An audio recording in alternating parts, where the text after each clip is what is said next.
والعاقبة للمتقين والصلاة والسلام على سيد الأنبياء والمرسلين سيدنا محمد النبي الأمين وعلى آله وأصحابه أجمعين. أما بعد، فإن أصدق الحديث كتاب الله، وخير الهدي هدي محمد صلى الله عليه وسلم، وشر الأمور محدثاتها، وكل محدثة بدعة، وكل بدعة ضلالة، وكل ضلالة في النار، أو كما قال عليه الصلاة والسلام: اللهم لك الحمد كما ينبغي لجلال وجهك ولعظيم سلطانك، وإنا نعوذ برضاك من سخطك، وبمعافاتك من عقوبتك، ونعوذ بك منك، إنك لا نحصي ثناء عليك أنت كما أثنيت على نفسك. اللهم اكتبنا في من صام رمضان وقامه إيمانا واحتسابا، وفي من قام ليلة القدر إيمانا واحتسابا، واجعلنا ممن رضيت بهم يا رب العالمين. اللهم آمين. আলহামদুলিল্লাহ, আল্লাহ সুবহানাহু ওয়া তাআলার তৌফিকে আমরা আমাদের সর্বময় মালিক মহান রব্বুল আলামিন রহমানুর রহিম আল্লাহ সুবহানাহু ওয়া তাআলার অসংখ্য অগণিত মেহেরবানিতে আমরা আবার তাফসীর ক্লাসে বসতে পেরেছি, আলহামদুলিল্লাহ। আমাদের আলোচনা চলছিল প্রথম নাজিলকৃত ওহী এবং মুসহাফের বিন্যাসে প্রথম লিখিত ওয়াহী দুইটার সামঞ্জস্যতা নিয়ে। প্রথম নাজিলকৃত ওয়াহী এটা এসেছে আল্লাহ সুবহানাহু ওয়া তাআলার নামের পড়াশোনা শেখানোর জন্য। আল্লাহ সুবহানাহু ওয়া তাআলার নামে পড়াশোনা করতে আমাদেরকে নির্দেশনা দিচ্ছে। আর মুসহাফের বিন্যাসে প্রথম লিখিত ওয়াহী সূরাতুল ফাতিহা আলহামদুলিল্লাহ এসে আমাদেরকে শেখাচ্ছে আল্লাহ সুবহানাহু ওয়া তাআলার নামে যখন পড়াশোনা হবে তখন তা আলহামদুলিল্লাহ ইবাদতে গণ্য হবে। অতএব পৃথিবীতে যেন আমাদেরকে এই কথা বোঝানো হচ্ছে, কিয়ামত পর্যন্ত যত পড়াশোনা হবে যেগুলোর মধ্যে আল্লাহর নাম থাকবে এগুলো হামদের অন্তর্ভুক্ত হবে, যেগুলো আল্লাহর নাম থাকবে না এগুলো হামদের অন্তর্ভুক্ত হবে না। অর্থাৎ যেগুলো হামদের অন্তর্ভুক্ত হবে এর মাধ্যমে পৃথিবীর সভ্যতা, পৃথিবীর মানবতা, পৃথিবীর কল্যাণ এগিয়ে যাবে। আর যে সকল পড়াশোনার মধ্যে আল্লাহ সুবহানাহু ওয়া তাআলার নাম থাকবে না ওগুলোর মাধ্যমে ডিগ্রি তো অর্জন হবে, সার্টিফিকেট তো অর্জন হবে ঠিক, কিন্তু পৃথিবীর সভ্যতা এগিয়ে যাবে না, আইয়ামে জাহিলিয়া কি হবে না, দূর হবে না, জাহালত দূর হবে না, এটা ইঙ্গিত রয়েছে। তয়ব, গত 2-3 ক্লাসের আলোচনায় আপনাদের কারো কারো হয়তো আমার উপরে প্রচন্ড রাগ উঠেছে বা হয়তো মন খারাপ হয়েছে অনেকের, শেখ জেনারেল শিক্ষাকে এত নিম্ন স্তরে দেখেন বা এত নিম্ন স্তরে আমাদেরকে দেখালেন, অথচ আমরা সবাই তো অধিকাংশই তো জেনারেল শিক্ষিত। এই যে একটা কষ্ট, এই কষ্টটা লাগার মতো, ঠিক আছে, এটা যদি কেউ পেয়ে থাকেন তাহলে এটা অন্যায্য হয়নি, ঠিক আছে। এখানে আলোচনার মধ্যে যে কথাগুলো এসেছে এটা যদি কারো মনে হয় এটা ঠিক আছে, আপনার মনে হওয়াটা ঠিক আছে, কারণ একজন মানুষ তার পুরো জীবনটা এই লাইনে কাটিয়েছে। হ্যাঁ, এখন হঠাৎ করে যখন সে এই লাইন সম্পর্কে অন্যরকম কথা শুনতে পায় তখন তার মনে কষ্ট আসা স্বাভাবিক।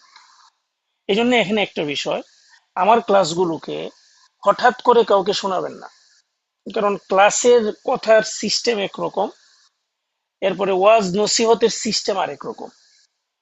আমরা যখন ক্লাসে থাকি তখন অনেক কিছু বোঝানোর জন্য অনেক কথাকে আমাকে শুধু একটা পয়েন্টে কথা বলতে হয়, অথচ এর আরো অনেক পয়েন্ট আছে।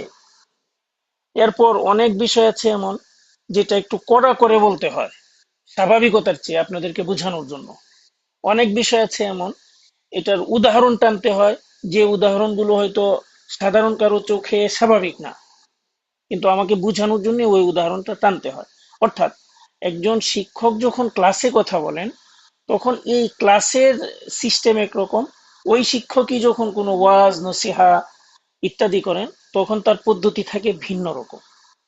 এই জন্য হ্যাঁ, এমন প্রবলেম যাদের আছে, অনেক সময় দেখা যাবে আপনারা হয়তো মোহাব্বতের খাতিরে দিনী দাওয়াতের নিয়তে নতুন কাউকে একটা দার্স শোনাচ্ছেন, কিন্তু ওই দার্সের মধ্যে এমন কোনো টপিক চলে আসলো যে টপিকটা আগের সাথে সম্পৃক্ত, অথবা আমার ক্লাস শুনে যারা অভ্যস্ত তারা হয়তো ইঙ্গিতে ওইটা বুঝেছেন বা বুঝবেন, কিন্তু নতুন যিনি আসছে তার জন্য ওইটাকে আপনার কোট করা কঠিন হবে, এটাকে বুঝাও কঠিন হবে, অনেক ক্ষেত্রে উনি বদগুমানির শিকার হতে পারেন।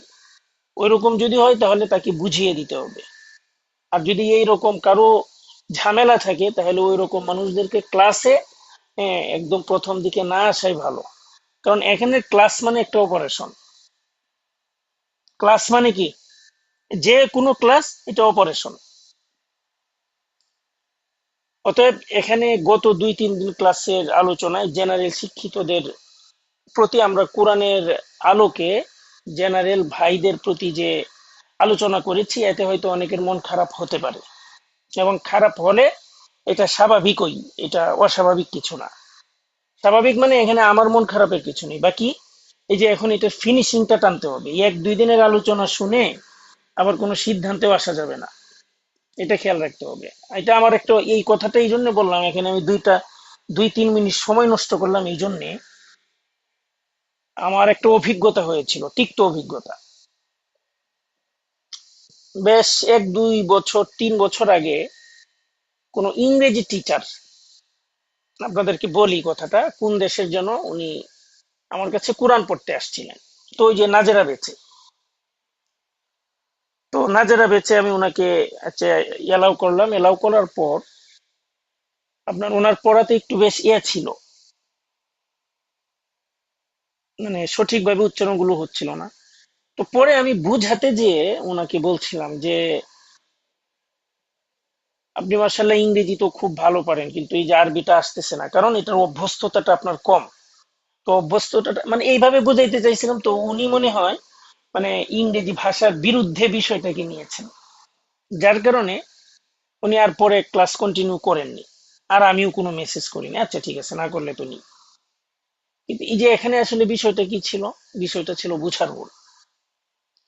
মানে একজনের প্রফেশন যে যে লাইনে আছে, এটাকে যখন আমরা কোরআনের সাথে তুলনা করি, তখন মুমিন হিসেবে আমাদেরকে কোরআনের যে শিখার বিষয়গুলো আছে এগুলো সবার ঊর্ধ্বে, আমরা বিশ্বাস করি বা না করি, এটাই তো একজন মুমিনের ধারণা হওয়া উচিত, তাই না?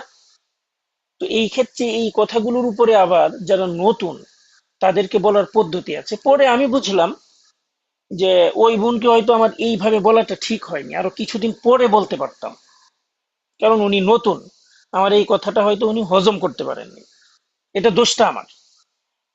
তো ওনাকে আর আমি দোষ দিইনি, কারণ একজন শিক্ষকের জন্য এই বিষয়টা খুবই জরুরি যে তার ছাত্র তার কথাটাকে হজম করতে পারার বয়স হয়েছে কিনা। ছাত্রদের একটা বয়স আছে। এই যে এখন আপনারা এখানে যারা পুরাতন আছেন, এই পুরাতন যারা আমাকে চিনেন, আমি যদি এখানে আরো কর্কশ ভাষায় ইত্যাদি ভাবেও কারো উপরে শাসন করি আপনারা কিছু মনে করবেন না, কারণ আপনারা আমাকে চিনেন। উম, এবং জানেন আমার পুরো অবস্থা। কিন্তু নতুন যারা আছেন তাদেরকে যদি কোনো শিক্ষকে খুব কড়াকড়ি প্রথম দিনই করে বা প্রথম সপ্তাহে করে, তাহলে ওই শিক্ষকের প্রতি তা সে আর পড়বেই না, যে এই সিস্টেম গুলো। তো এখানে ক্লাসের মধ্যে প্রত্যেকটা ক্লাস এক একটা অপারেশন।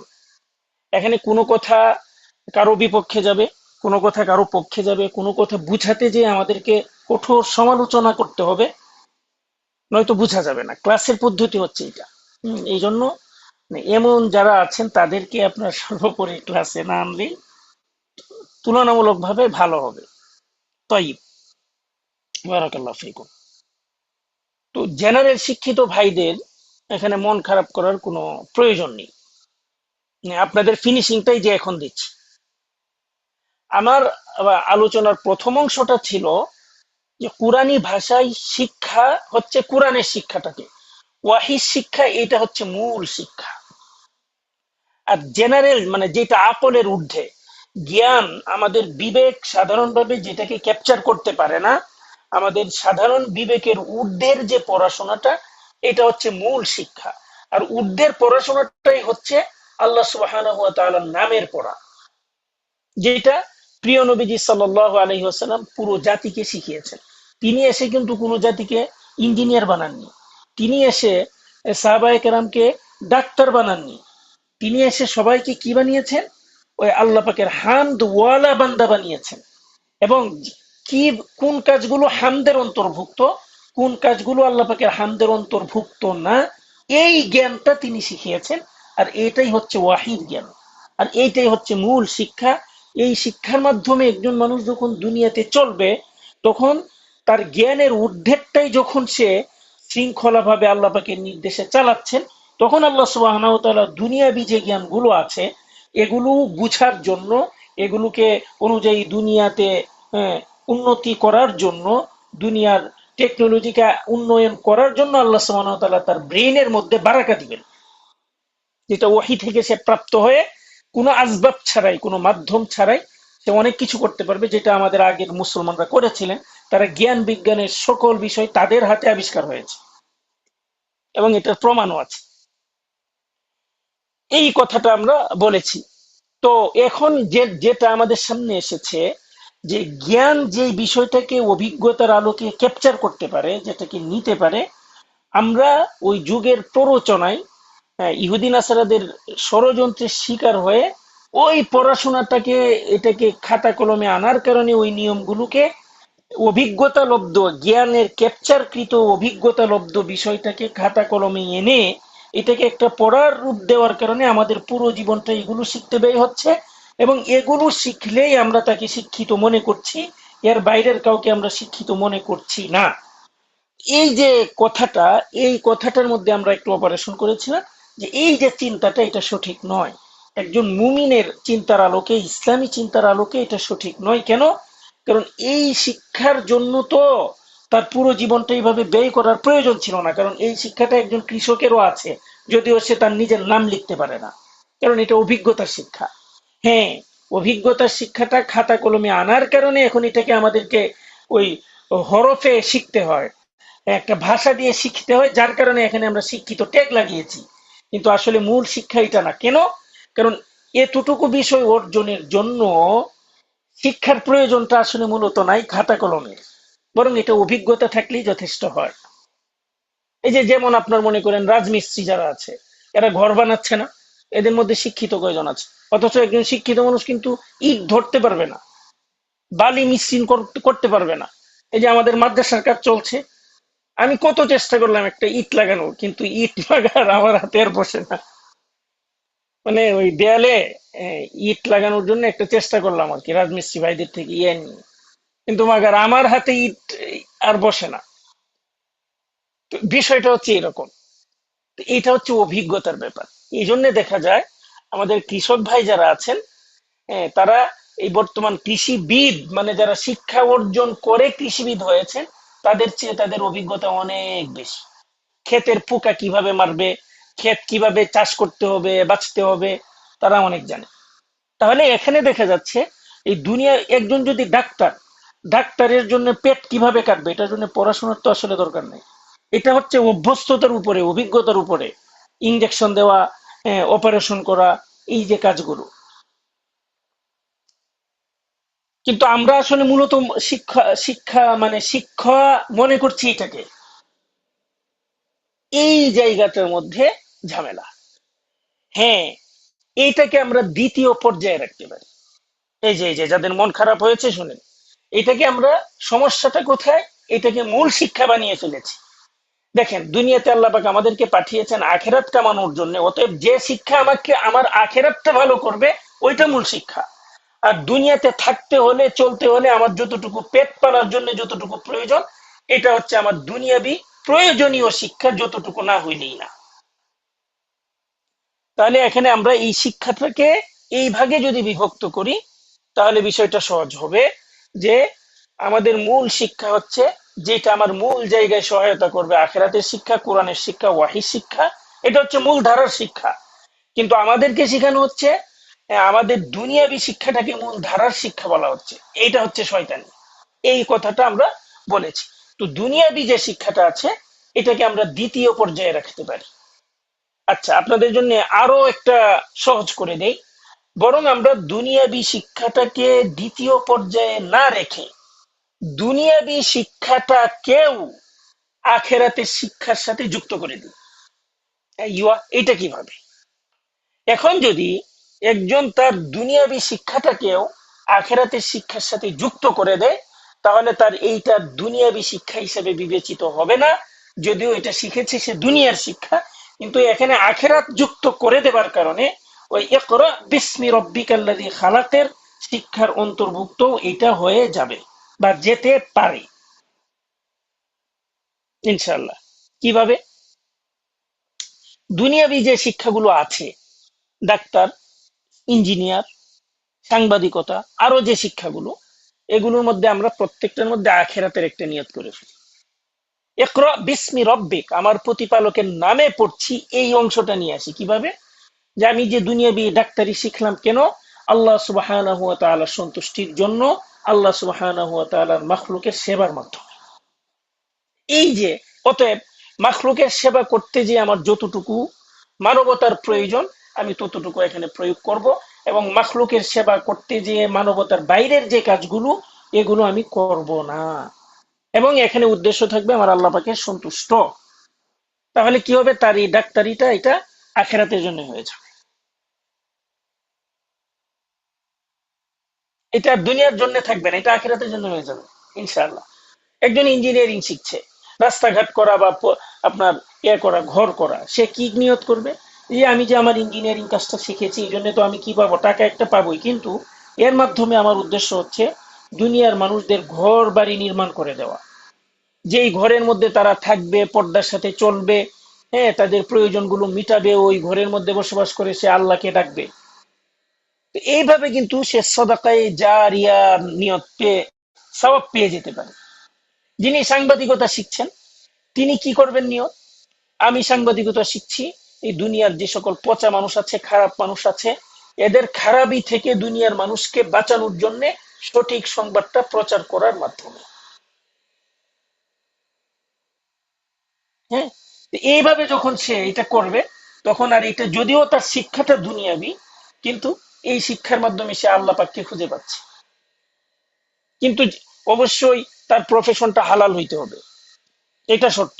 এখন একজনের চলচ্চিত্রে কাজ করে এই নিয়ত করলে আর হবে না, কারণ চলচ্চিত্রের টু জেড পুরোটা কাজ হারাম।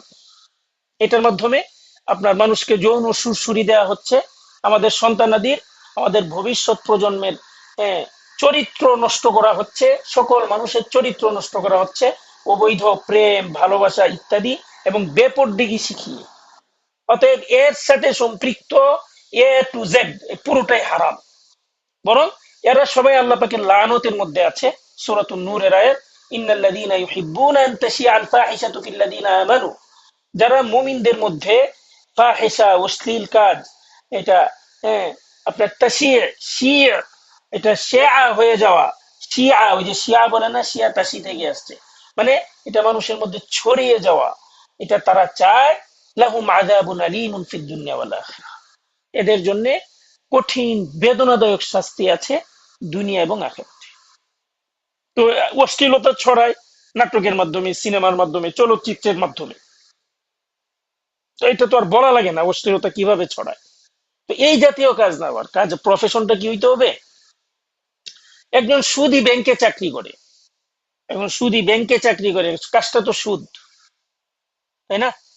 তো এখন এখানে গিয়ে একজনে কেমনে ভালো নিয়ত করবে? কারণ সে তো সুদের সরাসরি সাহায্য করছে সুদী কাজে। এই যে এখন যারা ব্যাংকার আছেন তারা মন খারাপ করতে পারেন, হ্যাঁ তাইলে আমরা কি করব? হ্যাঁ, না, এখানে ব্যাংকার ভাইদেরও বা ব্যাংকার বোনদেরও মন খারাপ করার কিছু নেই। আপনি চেষ্টা করবেন ভালো একটা প্রফেশনে জড়াতে, এটাকে বিকল্প হিসেবে। আর যদি না পারেন, তাহলে ঠেকা হিসেবে, যে এটা এখন ইসলামী হুকুমত নেই, এটা ছাড়া বিকল্প নেই, ঠেকা হিসাবে আপনি কাজ করবেন। এবং এই কাজটাকে আপনি ঘৃণা করবেন, যে আল্লাহ, এই যে সুদের সাথে যে আমি করছি, এটা বাধ্য হয়ে করছি, আমি মন থেকে করছি না, এদের সাথে সহায়তা করছি না, আমি এটাকে ঘৃণা ঘৃণা ঘৃণা করি। তাইলে অন্তত আল্লাহ পাক আপনাকে ছাড় দিয়ে দিবেন, আশা করি।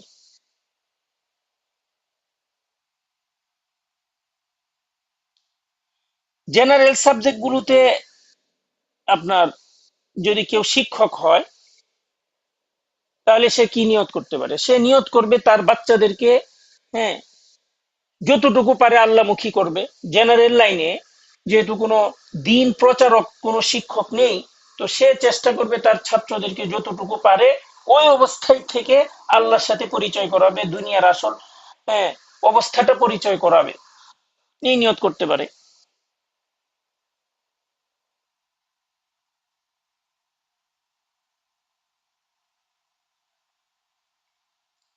এইভাবে, হ্যাঁ, সবচেয়ে উত্তম কি?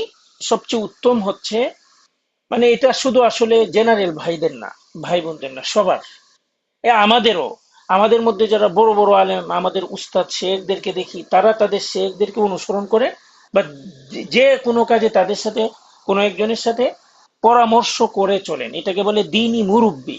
এই দিনী মুরব্বিকে আমাদের আরবিতে বলে মাওলানা। ওই যে মাওলানা আমরা বলি না, যে বিভিন্ন আলেমদের নামের শুরুতে, এটা হচ্ছে এই যে এই অর্থে দিনী অভিভাবক। মাওলানা শব্দটা হচ্ছে, এটা ওই যে আপনারা উসুলুল ফিকহে যে পড়েছেন, আমাদের শব্দের মধ্যে কিছু শব্দ আছে, এগুলোর অর্থটা ব্যাপক। মানে এগুলো, হ্যাঁ, আল্লাহ সুবহানাহু ওয়া তাআলার সাথেও ব্যবহার হয়, মানুষের সাথেও ব্যবহার হতে পারে। এই জাতীয় শব্দের একটা হচ্ছে মাওলানা, কারণ আল্লাহ সুবহানাহু ওয়া তাআলা মুমিনদের পরস্পর একজন আরেকজনের মাওলা, অভিভাবক, এই কথা বলছেন। আল মুমিনুনা ওয়াল মুমিনাতু বা'দুহুম আউলিয়াউ বা'দ। এই যে আউলিয়াই, এটা ওয়ালি, ওয়ালি থেকেই মাওলা, এই শব্দগুলো একই।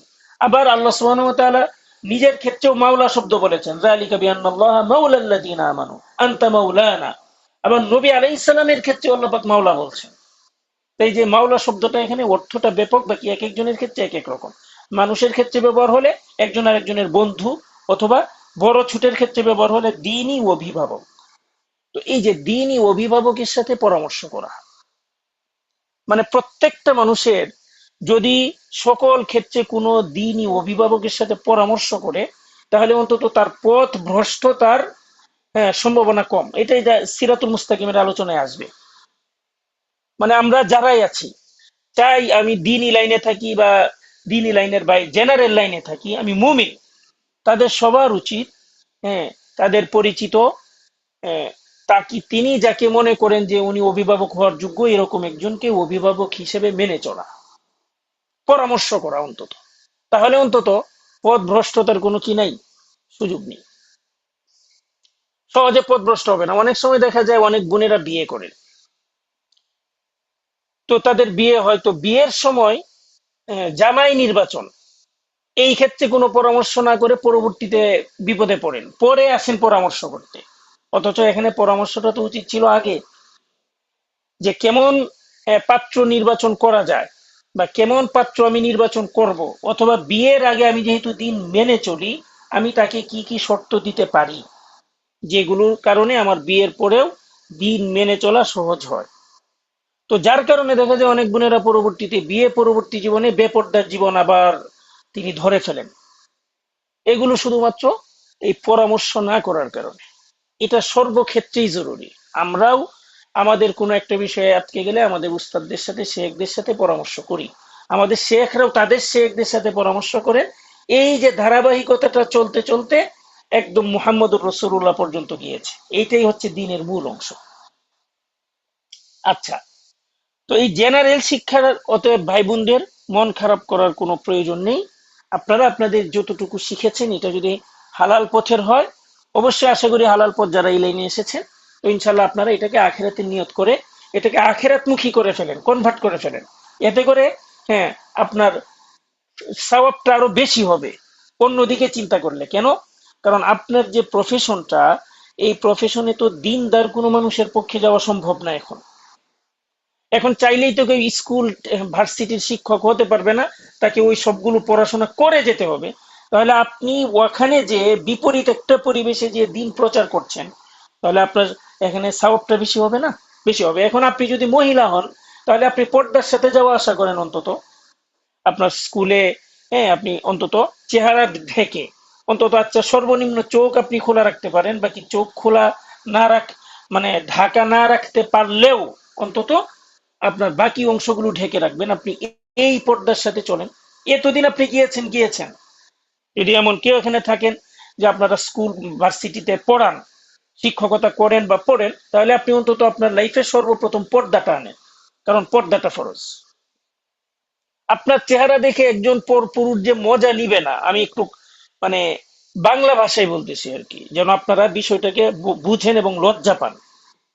আপনার চেহারাটা দেখে একজন পর পুরুষ যে মজা নিবে না, এটা আপনি কেমনে বলেন? আপনি যে সবাইকে এত বিশ্বাসটা করছেন, হ্যাঁ, এবং আপনার চেহারাকে কল্পনা করে একজনে খারাপ চিন্তা করছে না, আপনি এটা গ্যারান্টি দিয়ে বলতে পারবেন? বরং আপনার চেহারাকে কল্পনা করে আপনার সবচেয়ে পাশের আপন কলিগ যে আছে সে দেখবেন মজা মারতেছে, আপনার চেহারা কল্পনা করে সে বিভিন্ন খারাপ চিন্তা করছে। তো একজনের ব্যাপারে যদি কেউ খারাপ চিন্তা করে, এটা তার জন্য সম্মানজনক নাকি? এটা সম্মানজনক? তো এই অসম্মানের কারণটা আসলে কি আপনি নিজে? হ্যাঁ, আপনি তো ভাবতেছেন বা কেউ তো ভাবতেছে আমার চেহারা খোলা রাখলে কি হয়েছে, কিন্তু আপনার চেহারা কারো খোলা রাখলে সমস্যা নাই, সমস্যাটা হচ্ছে পাশের মানুষটা, সে তো আপনাকে নিয়ে খারাপ চিন্তা করছে। মানে আপনি তো ভাববেন যে ও না না, এটা তো, এই যে বিষয়গুলো, এটা সবচেয়ে জঘন্য। এখন একজনের চেহারা, এটা নিয়ে শত শত মানুষে খারাপ কল্পনা করছে, বিশেষ করে যাদের চেহারা সুশ্রী। এই চেহারা থেকে, এই চেহারাওয়ালা পেট থেকে একজন নেক সন্তান দুনিয়াতে আসবে, আপনি কেমনে কল্পনা করেন? হুজুরের কাছে দোয়া চাইলে হয়ে যাবে, শেখদের কাছে দোয়া চাইলে হয়ে যাবে, শেখ আমার জন্য দোয়া চাই যেন নেক সন্তান হয়? কারণ এই চেহারা তো এটা আপনার এ, হাজার মানুষের খারাপ কল্পনাকৃত একটা চেহারা। এটা তো সম্মানজনক বিষয় না, তাই না? এটা অসম্মানজনক। এই জন্য নিজের সম্মান অসম্মানটা যদি নিজে না বুঝে, তাহলে তো অন্য কাউর বোঝানোর কোনো পদ্ধতি নেই, এটা অন্য কাউকে তো বোঝানো যাবে না। আপনার নিজের সম্মান যদি নিজে না বুঝেন, এইটা ঠিকই খারাপ লাগলে, ইপটিজিং করলে খারাপ লাগে, তাকে খারাপ ভাবে কাউকে টাচ করলে কিন্তু সবাই অসম্মান বোধ করে। এমনকি নারীবাদী যে সকল নারী আছে, তারাও ধর্ষণের বিরুদ্ধে কথা বলে। এটা অনেক ভালো একটা পয়েন্ট। এবং এটা যে ইসলাম যে আসলে এটা মানবতার ধর্ম, মানে প্রাকৃতিক ধর্ম, এটা বোঝা যায় যে একজন নারীবাদীরও, হ্যাঁ, আপনার ধর্ষণের পর কিন্তু খারাপ লাগে, অথচ এই ধর্ষণের যে কারণগুলো কিন্তু নারীবাদীদের যে থিওরি গুলো, এগুলোই মূল কারণ। কারণ তারা স্বাধীনতা চায়, পুরুষের মতো খোলামেলা পোশাকে সে চলতেছে। তাহলে একজনে, তার কাছে স্বর্ণ আছে, দামি সম্পত্তি আছে, এখন এটা যদি খোলা বাজারে সে আপনার নিয়ে নিয়ে ঘুরে, তাহলে এখানে চুরি, চুরি যারা করবে তাদের দোষ, না আগে তাকে দোষ দেওয়া হবে? ওইটা একটা দোষ, ঠিক আছে, কিন্তু আগের দোষটা কার? যে আপনার স্বর্ণ দেখিয়ে দেখিয়ে ঘুরতেছে, তার দোষটা আগে না? সবাই আগে বলবে এই স্বর্ণের মতো দামি জিনিস তুমি কেন এটাকে খোলা বাজারে এরকম খোলামেলা করে ঘুরতেছো, এটাকে লুকিয়ে রাখো না কেন? আগে এটা বলবে না? বলবে কিনা? বলবে। হুম, যেহেতু বলবে, তাহলে আপনার সম্পদটা তো আগে আপনার হেফাজত করতে হবে। তো আল্লাহ সুবহানাহু ওয়া তাআলার সৃষ্টির মধ্যে, আল্লাহ সুবহানাহু ওয়া তাআলার সৃষ্টির মধ্যে সবচেয়ে আকর্ষণীয়, সবচেয়ে মূল্যবান, সবচেয়ে দামি এবং সবচেয়ে সম্মানের সৃষ্টি হচ্ছে মহিলাগণ, উম্মতের নারীগণ। বরং যত নেক কাজ আছে, যত দুনিয়ার কল্যাণ আছে, এই সকল কল্যাণের চেয়ে সবচেয়ে উত্তম কল্যাণময় জিনিস হচ্ছে এই দুনিয়া থেকে নারীগণ। রাসূলুল্লাহ সাল্লাল্লাহু আলাইহি সাল্লাম বলছেন হাদিসে, খায়রু মাতাঈদ দুনিয়াল মারাতুস সালিহা, একজন সতী সাধ্বী নেককার নারী হচ্ছে এই দুনিয়ার সর্বশ্রেষ্ঠ উপকরণ। সুবহানাল্লাহ। তাহলে নবীজি আলাইহিস সালাম ওয়াসসালাম আপনাদেরকে কি পরিমাণ সম্মান দিয়েছেন, ইসলাম কি পরিমাণ সম্মান দিয়েছে, আপনাদেরকে সবচেয়ে বড় কল্যাণের বিষয়বস্তু ইসলাম সাব্যস্ত করেছে। তো এর চেয়ে দামি সম্পদ আর কি হতে পারে? এখন আপনার এই দামি সম্পত্তি সুন্দর করে মানুষের জন্য খোলা রেখেছে কেউ, এখন মানুষে তার দিকে তাকাবেই তো, স্বর্ণ যাচ্ছে, মানুষে তো এটা নেওয়ার চেষ্টাই করবে। তারা করেছে, এটা দোষ, ঠিক আছে, নজর হেফাজত সে করলো না কেন, এটা আলাদা, সে পানিশমেন্ট পাবে। কিন্তু নজর হেফাজতের মাধ্যম উপকরণটা তো নজর হেফাজতের ক্ষেত্রে সে সে যেন পারে, এই ক্ষেত্রে তো আপনারও তাকে একটু সাহায্য করা উচিত নাকি? এই জন্য সতর্ক থাকতে হবে। আচ্ছা, যারা এখন জেনারেল শিক্ষক আছেন, শিক্ষিকা আছেন, পড়াচ্ছেন মুখ ঢেকে, তাদের কণ্ঠের পর্দার কথা আসছে। তো কণ্ঠের পর্দার ক্ষেত্রে একটু ছাড় আছে। কণ্ঠের পর্দার ক্ষেত্রে যদি আপনার ফিতনার আশঙ্কা থাকে, তখন কর্কশ ভাষায় কথা বলবেন। এটা হাদিসের মধ্যে আসছে। হ্যাঁ, কর্কশ ভাষায় কথা বলা। নবীর স্ত্রীদেরকেও পর্যন্ত এই নির্দেশ দেওয়া হয়েছে, যেখানে ফিতনার আশঙ্কা আছে ওখানে কর্কশ ভাষায় কথা বলা, যেন আরেকজন কণ্ঠ শুনে পালায়, ওই সারছে কাম দৌড় দিয়ে। ইসলাম হচ্ছে আমি নিজেও পবিত্র থাকব, আরেকজনও যেন পবিত্র থাকতে পারে, এই ক্ষেত্রে তাকে সহায়তা করব, সমাজকে সহায়তা করব। এটার নাম ইসলাম। তো নিজেও পবিত্র থাকতে হবে, অন্যরাও যেন পবিত্র থাকতে পারেন, সেই প্রচেষ্টা, সেই সহায়তা আমাদের করতে হবে। এই যে নাটক, সিনেমা জাতীয় যে চলচ্চিত্র যেগুলো আসছে, এগুলোর কাজ কি? নিজেও অশ্লীল হব এবং সমাজের সবার ভিতরে এই অশ্লীলতা ছড়িয়ে দিব। আল্লাহ পাক এদেরকে হেফাজত করেন, এদেরকে হেদায়েত দান করেন। অথচ এরা কিন্তু আমাদেরই মুসলিম ভাই বোন, এবং এটাকে এখন সবচেয়ে বড় প্রফেশন বানিয়ে ফেলছে, এবং এটাকে এলিট শ্রেণী ঘোষণা করছে। ওয়াল্লাহ ইয়াজুবিল্লাহ। অথচ এই ভাই বোনেরা বুঝতেছে না যে উনাদের কারণে কত শত শত মানুষ অশ্লীল ফাহিশার দিকে ঝুঁকে পড়েছে। এই চলচ্চিত্র, এটা কিন্তু ইহুদি নাসারাদের সবচেয়ে বড় একটা ষড়যন্ত্র, তাদের ভিতরে অশ্লীলতা ঢুকানোর জন্য।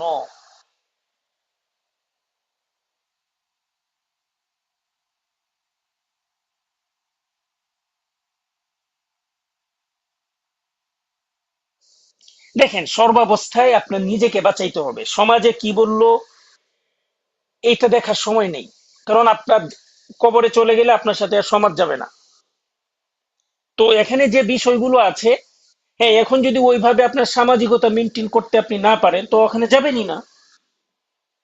আপনার তো এখানে অপশনাল আছে, অপশন আছে, আপনি যাবেনই না। কিন্তু আপনার নিজেকে পবিত্র রাখতে হবে, পবিত্রতার পরিবেশটাও যতটুকু আমরা পারি সহায়তা করব। ব্যাস এতটুকু কাজ। এখন কোন জায়গায় এই হিসাবে আপনার কর্কশ ভাষায় বলতে হবে কথা, কোন জায়গায় বলা যাবে না, এটা আপনি নিজেই সিদ্ধান্ত নিতে পারবেন। এবং এবং এবং তিনবার বললাম, যারা নারী আছেন, যারা নারী আছেন, যারা নারী আছেন, তারা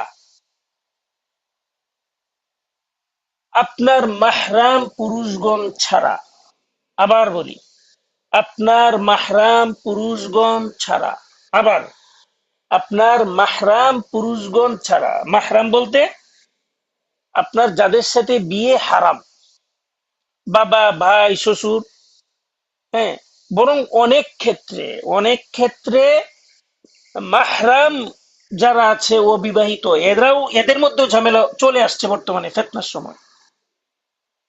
এখানে দুইটা কথা আপনার।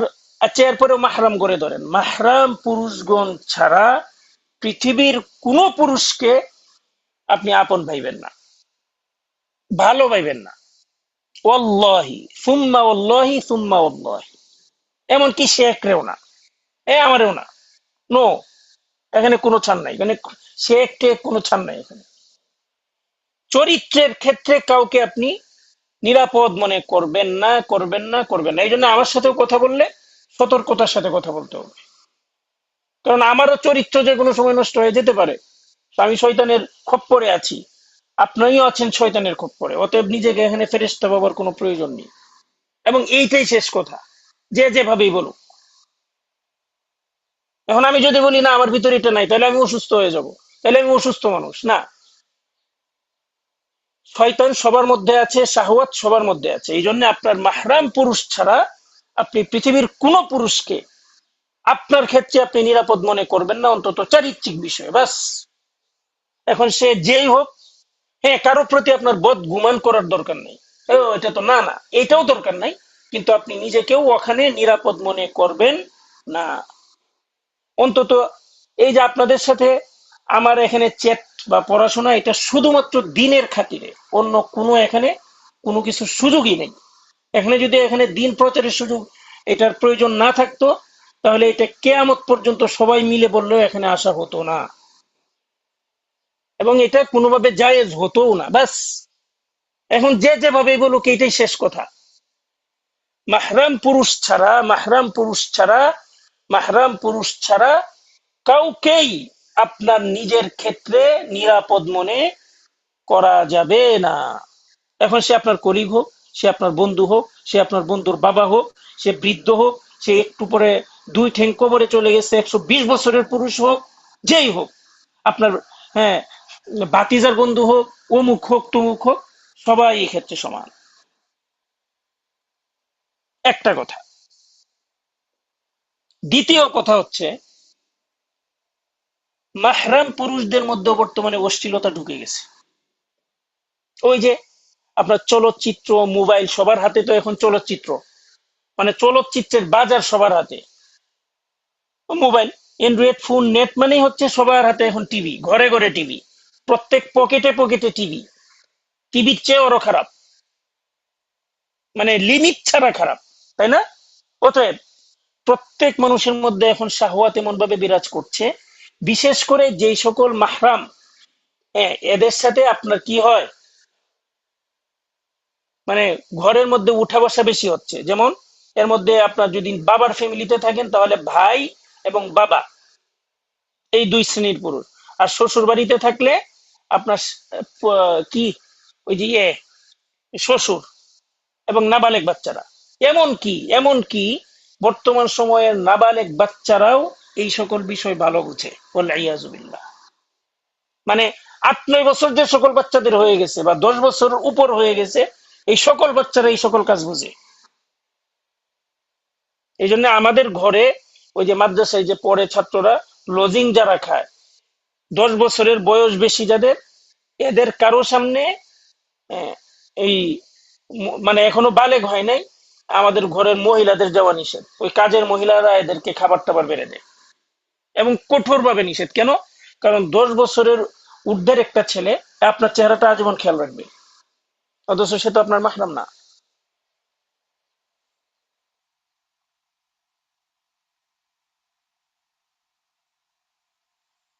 হ্যাঁ, সে তো আপনার মাহরাম না। এই জন্য সমস্যা। তো এই মাহরাম পুরুষদের সামনে যাদের বেশি যাওয়া আসা করতে হয়, যাদের সামনে, এদের সামনে আপনার নিজেকে গুটায় রাখতে হবে। গুটানো বলতে আপনার শুধু চেহারা খোলা থাকবে, ওই নামাজের যে হিজাব পরে সবসময় ওই হিজাব পরে থাকতে হবে আপনার।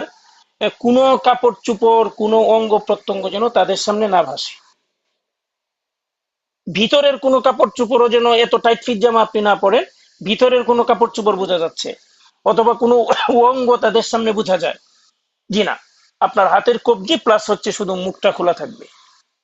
এবং মাহরাম পুরুষদের মধ্যে যারা একটু দূরের, যেমন শ্বশুর, তাদের সাথে কখনো এই যে স্পর্শ করার খেদমত করা যাবে না, যে তাদেরকে স্পর্শ করতে হয় এমন কোনো খেদমত করা যাবে না, টোটালি যাবে না।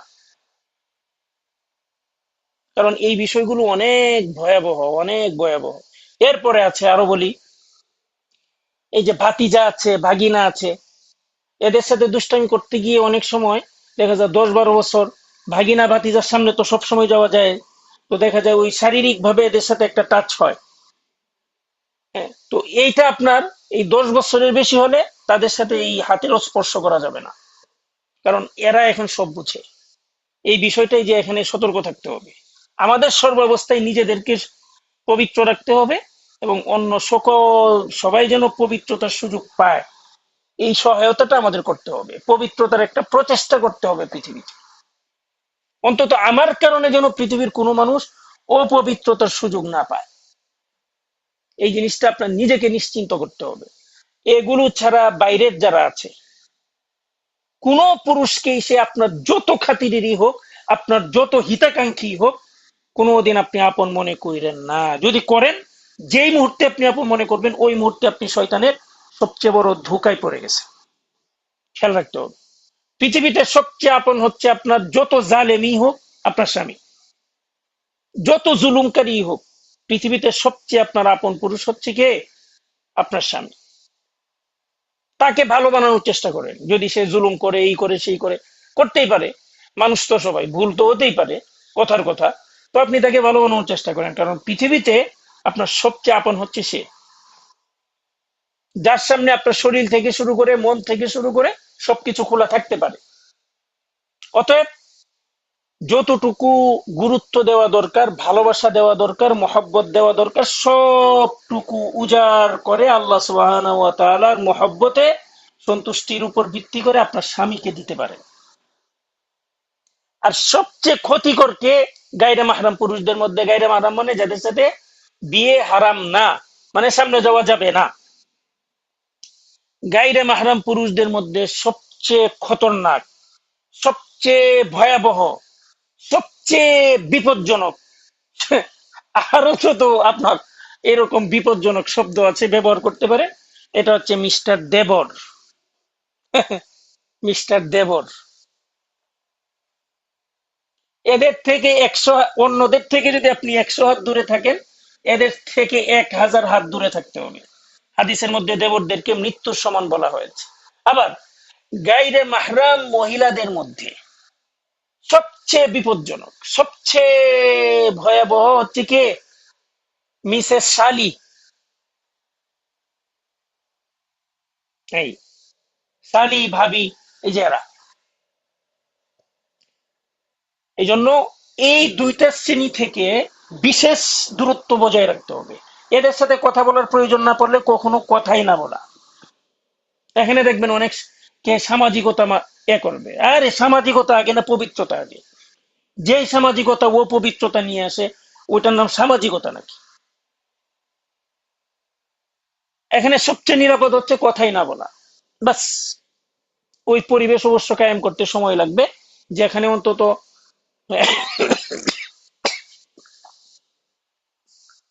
ওই পরিবেশ নাই। আস্তে আস্তে করতে হবে। বাকি আমাদের বড়টা থেকে শুরু করতে হবে ইনশাল্লাহ। আল্লাহ পাক আমাকে তৌফিক দান করেন, আমাদের সবাইকেই তৌফিক দান করেন। কারণ এই পর্দাটা যদি না করা যায়, তাহলে আসলে কোনো আমল করে লাভ নেই। এখন আবার কেউ হীনমন্য হয়েন না। এই যে শুনেন সবাই, এখানে বিভিন্ন শ্রেণীর মানুষজন আছেন। হুটহাট করেই একটা আমলের উপরে অভ্যস্ত হওয়া কঠিন। আপনি আস্তে আস্তে আসেন। হ্যাঁ, মনে করেন যিনি পর্দাই করেন না, আপনি আপাতত বাহিরের মানুষের সাথে পর্দা শুরু করেন ইনশাআল্লাহ। বাহিরের মানুষের সাথে আপাতত পর্দা শুরু করেন। বাহিরের মানুষের সাথে করলে ঘরের মানুষও খুশি হবে, কেউ কিছু বলবে না, এটা আপনার জন্য সহজ। আচ্ছা, যিনি বাহিরের মানুষের সাথে পর্দা করেন, তিনি আস্তে আস্তে এই মাহরাম গায়রে মাহরামের সাথে, বিশেষ করে বিপজ্জনক যারা বেশি কম, এইরকমদের সাথে কি মনে করেন আস্তে আস্তে পর্দা করেন। মানে এইভাবে আপনি শুরু করেন। একদম জিরোতে যারা আছেন, তারা 1% করে শুরু করেন। হ্যাঁ, এবং আরেকটা শ্রেণী আছে, ওই বান্ধবীর জামাই। হ্যাঁ, এরপর হচ্ছে ওই বন্ধুর বউ। এই যে আপনার এগুলো আছে না, অথবা স্বামীর বস, এরপরে স্বামীর কি আপনার বন্ধু। এই যে লোকগুলো, এগুলো আরো বেশি খতরনাক। এদের সামনে কিয়ামতের আগ পর্যন্ত এদের সামনে যাবেন না, বিশেষ করে অফিসের বসের সামনে। বাস। এবং আপনার স্বামীর মোবাইলে আপনার কোনো ছবিও রাখবেন না। কারণ এই স্বামী বেচারারা অনেক সরল সোজা হয়। অনেক সময় নিজের বউয়ের সৌন্দর্য দেখাইতে যে একটা ভিতরে প্রাউড ফিল করে, পরবর্তীতে অন্য পুরুষে পুটঠাট করে দেখায় ফেলে। এই স্বামী বেচারাদেরই একটা রোগ আছে। এই জন্য ওই স্বামীদের ওই মোবাইলে আপনাদের ছবি রাখতে দিবেন না। বলবেন ছবি কেন, আমাকে দেখেন আপনি, এই ছবি রাখেন না। এই জন্য আপনার এগুলো থেকে আমাদের বাঁচতে হবে। উদ্দেশ্য একটাই, নিজেরা পবিত্র থাকা এবং পৃথিবীতে পবিত্রময় একটা পরিবেশ গড়ে তোলা। এই ক্ষেত্রে যতটুকু পারা যায়। তো এই জেনারেল শিক্ষা নিয়ে আমরা আলোচনা করছি না। তো এই জেনারেল শিক্ষায় যারা শিক্ষিত হয়েছি বা হচ্ছি, হ্যাঁ, তো তাদের হীনমন্যতার কোনো কারণ নেই। আপনি আপনার এই পড়াশোনার অংশটাকে ইকরা বিস্মি রব্বিকার অধীনে নিয়ে আসেন, এবং এর পাশাপাশি দিনই শিক্ষা যতটুকু আপনার প্রয়োজন, যেহেতু আগে করেননি, এটা করেন। দিনই শিক্ষা কতটুকু প্রয়োজন, অন্তত ইমানের জন্য। ইমানের যতগুলো সাইড আছে, এগুলো যারা, যেটাকে দরুরিয়াতুদ দ্বীন বলা হয়, এগুলো কোথায় শিখবো? ওই আকিদাতুত তহাবিয়া নামক কিতাবের দর্শ থেকে। এটা যেখানে ভালোভাবে হয় ওখানে করতে পারেন, আমাদের একাডেমি থেকেও চলছে এই ক্লাসগুলোর মাধ্যমে। 1 নম্বর কাজ। 2 নম্বর কাজ, আপনি কোরআন পড়া সহিভাবে এবং কোরআন সহিভাবে তালাক্কি করা, এইগুলোই সব এই সবগুলোই কোনো ভালো মুতকিন সহি পথের অনুসারী, হ্যাঁ, আপনার শেখ শাইখার অধীনে করতে হবে।